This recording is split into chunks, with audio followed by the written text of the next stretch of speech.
Hello and welcome to ALW Research Team. Today we're going to look at the remains of Royal Air Force Clifton.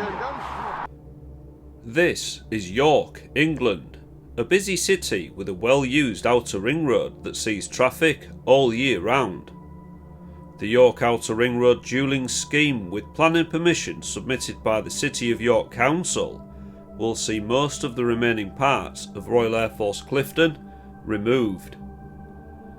The Clifton Airfield was originally built in 1936 as a civilian venture, until the outbreak of war in September 1939, where it was taken over by the Royal Air Force.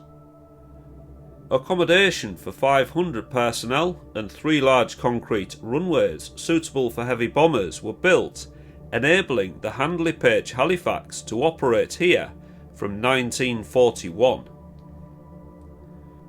A Luftwaffe airstrike in 1942 badly damaged the airfield. This will be covered more deeply in another video. The purpose of this video is to show you what remains are under threat due to the road widening works due imminently, where some or all of the remains north of the York Ring Road will be removed. And here is the edge of the old Perry track. The Perry track is the concrete track that used to go around the outside of the airfield.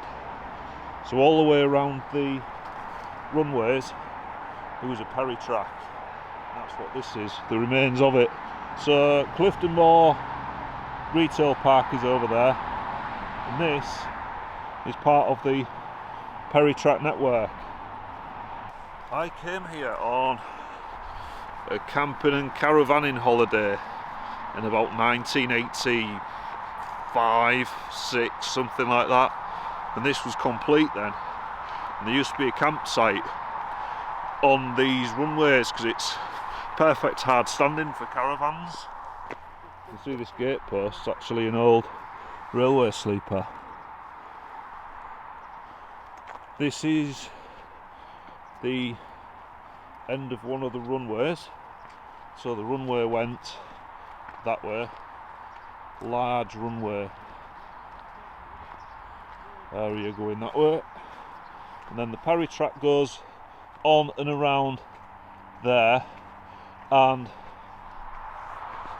keep watching, viewers, because we've got something really special to show you down there. We've got a few things actually. So got something around there, then we're going to get in the cars and move along, and then there's something really special from the old Air Force base. So Dave and Paul have just spotted this drain at the edge of the runway. Dudley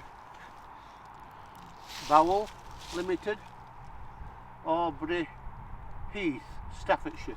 Patent pending. The patent pending ends in 39, so I wonder if that means 1939.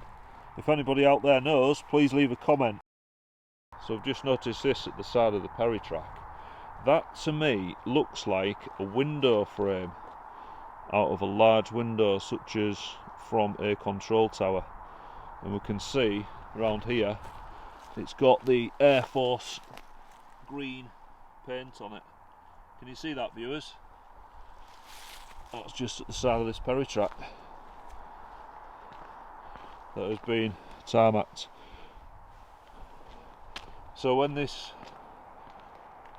air station, as I previously mentioned in the drone footage, this opened in 1936 as a civilian air station, and then became a military air station in 1939 at the dawn of the Second World War. Most of this concrete and asphalt was put in by the Ministry of Defence or the Royal Air Force for use with heavy bombers, and those heavy bombers would have taxied down these Perry tracks, going on training missions and bombing raids. There was also fighters stationed here during different parts of the war as well.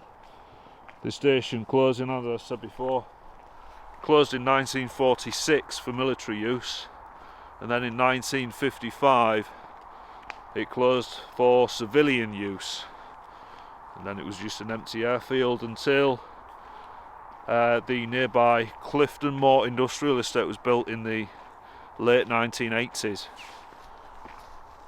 Now Dave has found the concrete base of a runway light by the looks of that. So why is still there? Wow, so there's been a runway light in there. So that's been a taxi light, and that's the electrical pit. So there'll be a cable pit under here with all the electrical wiring in it. That is just here. There's still large patches of the asphalt left behind that was coated on top of the concrete, and this was just to give better adhesion, and it was better for the tyres as well. The Royal Air Force learned, because aircraft were still in their early development in the late 1930s, early 40s, they found that landed on asphalt was less severe on the tyres, because you were bursting tyres on concrete, because concrete was sort of tearing the surface of the tyre. This is the main remaining part of the runway here at Royal Air Force Clifton. So bombers and fighter aircraft would have taken off and landed on this runway between 1939 and 1945. And then we're moving around here to see what's left of the Pyrotechnics going round there, and we'll end up at the roundabout, if we carried on going, of the air road that runs along the edge of this Air Force runway and Pyrotechnics. So we'll take a quick look down here before we go to the next part, which I think you'll very much like. We've just spotted something in the woods down there. I'm not 100% sure what it is yet, but it's a concrete construction and it's low lying, so it could be military. So let's go check it out, because there would have been observation posts here, there would have been air raid shelters, there would have been a HQ bunker here, as I stand on some old bricks left here in the woods. You see those, viewers? And up here we've got some old military looking structures. That's an old Electrolux vacuum cleaner. Yeah. Assume it's not complete. My mother and father used to have one of these. It's like that.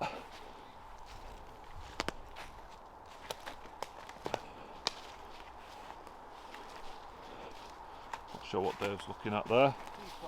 But I'm interested in this brick structure here. Now this has got a tin roof on it that's been painted to blend in, and then there's a brick structure over here. Yeah, Dave's saying this, a lot of this is landfill stuff that's been dumped around, but this isn't. This is brick and render that's been complete. Does this look military to you, Dave? It does to me, yeah. Where they've rendered the brick. And They used to do that. yeah, I think this was might have been what? It's like a paraffin lamp. Yeah, looks like it, and Aladdin.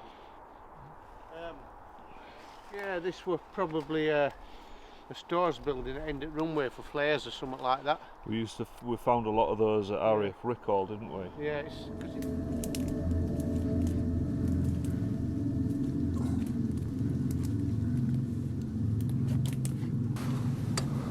Again, these have been reused, haven't they? yeah. That's got new wood on it. Remnant of a bird nest up there.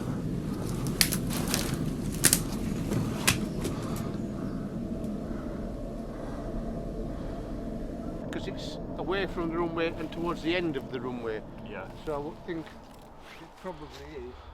So they could land the aircraft, and they had a quick turnaround. They had to land the aircraft, refuel them, sort the engines out. The pilots would go, you know, the aircrew would go away, get fed and watered and have a rest, debrief and then rebrief for the next mission.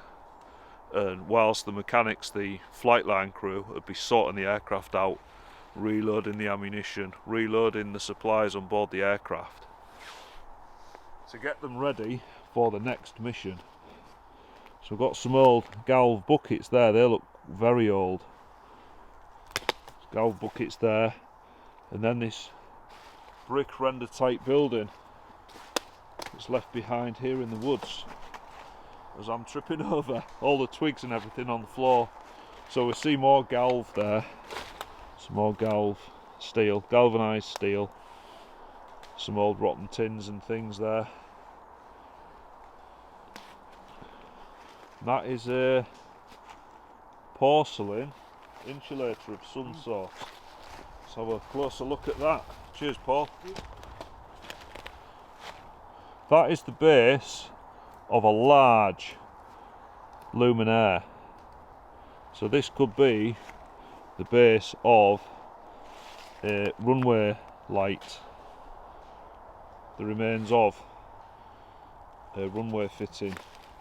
It's got a large Edison screw type fitting within it for the lamp. If anybody can recognise this porcelain fitting, please leave a comment. It's got rather old connections on the bottom with brass flathead screw terminals, and it's quite rotten inside. That's just there in the woods. There's a large mound there. There's an air shaft thing there. An air shaft? What do you call it? Let's go over there and we'll check that out. Just off film then, Paul was saying this looks like an Anderson shelters type shape, which I would agree with. These shaped concrete of possibly a Stanton shelter that's been sort of mechanically handled and pushed to one side. There's lots of broken up concrete by my feet, and there's concrete here with steel wiring inside, and the shape's concrete here, like we've seen many times within Stanton shelters. Oh, it's nice and dry. Not bad. Lovely and dry. So that I would say this is the remains of a Stanton shelter, which would ring right because it's in the similar sort of place to where I'd expect to find one. Because even now, even modern Royal Air Force bases, they're all sort of laid out the same. So once you've been to one, you can think, well, in those woods over there there'll be some buildings, and you go over there and there is. So once you've done a couple of Air Force bases, you can sort of piece together what was what. Like Dave very likely correctly says, that would have been a flare store or an inflam store of some sort. This was probably Battle HQ. Battle headquarters. Yeah, the bunker. There's some more concrete over there reinforced. So Yeah. we're in sort of right about the proper area for to have a Battle HQ. Yeah. So, and we're up on a mound, which will give it all around view of the area. It would, yes. So Because all these trees wouldn't have been They here back wouldn't, then. they wouldn't have been here. Wouldn't have been any trees. Air Force bases and trees are never a good mix. Because the damaged aircraft coming home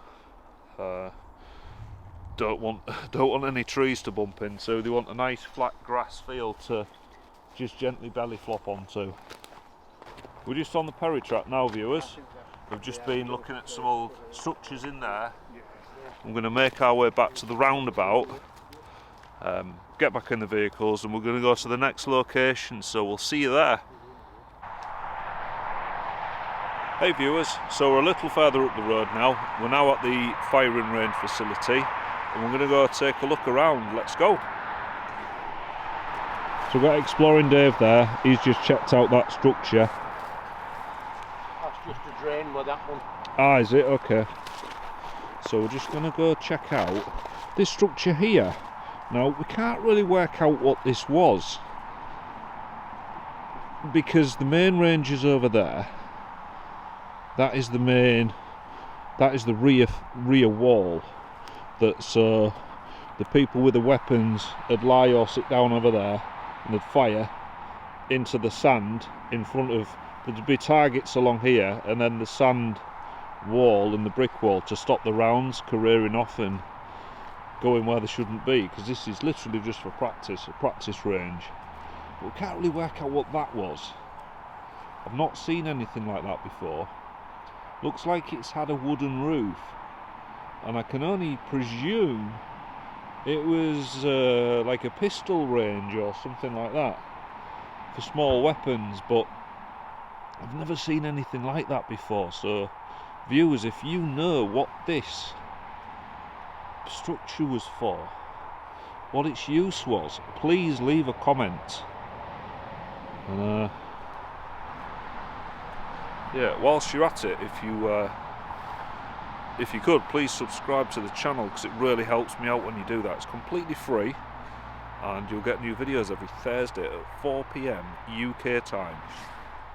So just going over here, this is the main wall of the firing range. Apologies for the slightly bumpy footage as well, so I haven't got it on the gimbal for this part, so we had to get across a busy road, and so it's just handheld for this one. This is the main rear wall for firing into. We saw one of these, where was it? It was in Lincolnshire, wasn't it, Dave? Where we were firing. Yeah. Where we saw a firing range, rather. And there's two brick. So those brick pieces, they're the remains of the back of the range, aren't they? Like we saw in Lincolnshire. Yes, the butts. The Not the butts. butts, the firing point. That's the firing point, and this is the butts, isn't it?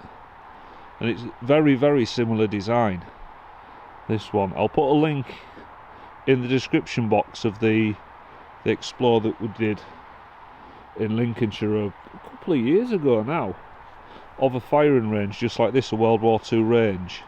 And this is the rear wall, so the bullets, as people will call them, or rounds, because it's actually a round, the projectile will go into sand and stop here, and that's the wall to stop the rounds careering off.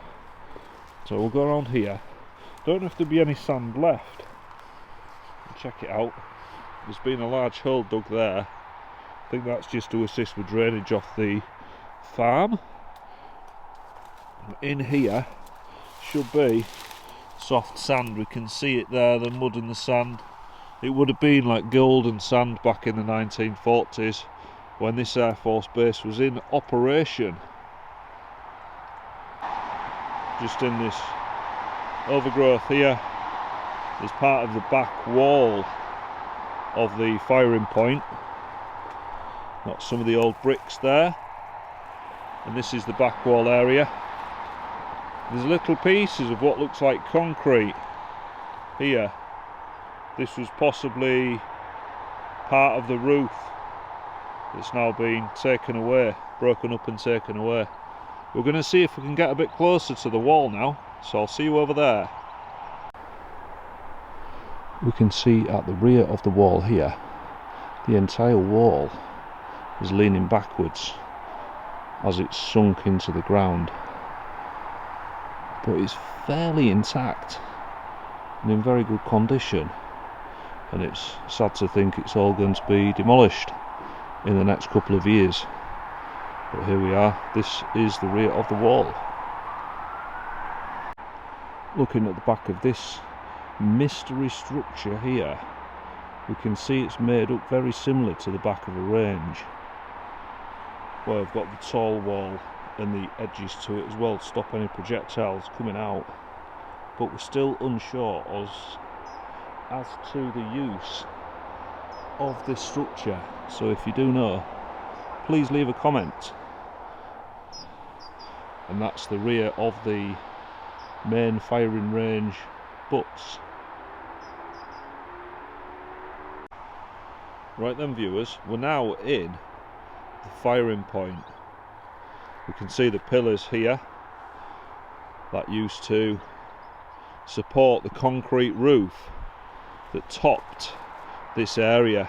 So if you can imagine a brick wall going along this back here, and a concrete roof on an elevation like that, and then it was held up by those brick stanchions.